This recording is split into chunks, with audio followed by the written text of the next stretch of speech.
ಮಕ್ಕಳೇ, ನಲಿಕಲಿ 2ನೇ ತರಗತಿ ಗಣಿತ ವಿಷಯದಲ್ಲಿ ಘನಾಕೃತಿಗಳ ಬಗ್ಗೆ ಪರಿಚಯವಿದೆ. ಈ ಘನಾಕೃತಿಗಳು ಚೌಕಘನ, ಸಿಲಿಂಡರು, ಆಯತಘನ, ಗೋಳ, ಶಂಕು ಇವುಗಳ ಪರಿಚಯವನ್ನು ಮಕ್ಕಳಿಗೆ ಮಾಡಿದ ನಂತರ ಒಂದು ಚಟುವಟಿಕೆಯನ್ನು ಮಾಡೋಣ. ಈಗ ಇಲ್ಲಿ ಘನಾಕೃತಿಗಳದಾವಲ್ವಾ, ಅವುಗಳ ಹೆಸರನ್ನು ಪರಿಚಯ ಮಾಡ್ಬೇಕು. ನೀವು ಒಬ್ಬರ ಹೆಸರು ಹೇಳಿದರೆ ಅದೇ ರೀತಿ ಎಲ್ಲರೂ ಹೇಳ್ಕೊತ ಹೋಗ್ಬೇಕು. ಈಗ ಸ್ಟಾರ್ಟ್ ಮಾಡೋಣ. ಓಕೆ, ಯಾವ್ದಾರ ಒಂದು ಘನಾಕೃತಿ ತೋರಮ್ಮ. ಹಾಂ, ಹೇಳೋದ್ರ ಹೆಸರು ಶಂಕ. ಹಾಂ,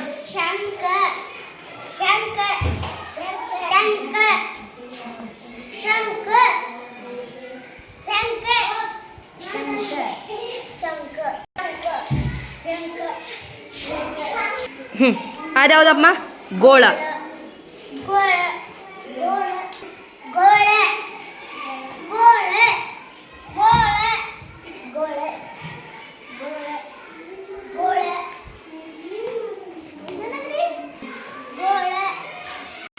ಇದ್ಯಾವುದಮ್ಮ? ನೆಕ್ಸ್ಟ್ ಪಾಸ್ ಮಾಡು.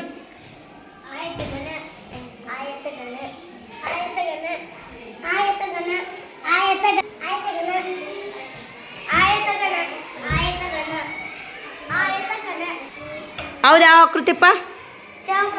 ಹಾಂ,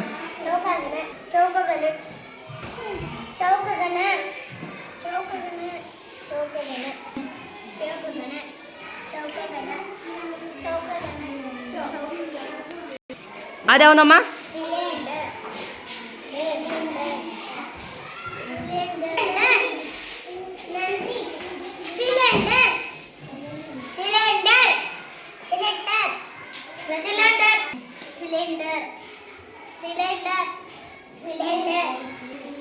ಈ ಒಂದು ಚಟುವಟಿಕೆಯಿಂದ ಮಕ್ಕಳು ಘನಾಕೃತಿಗಳ ಹೆಸರನ್ನು ಪುನರಾವರ್ತನೆ ಮಾಡುತ್ತಾ ಎಲ್ಲರೂ ಹೇಳಿ ಈ ಹೆಸರನ್ನು ನೆನಪಿನಲ್ಲಿ ಇಟ್ಟುಕೊಂಡರು.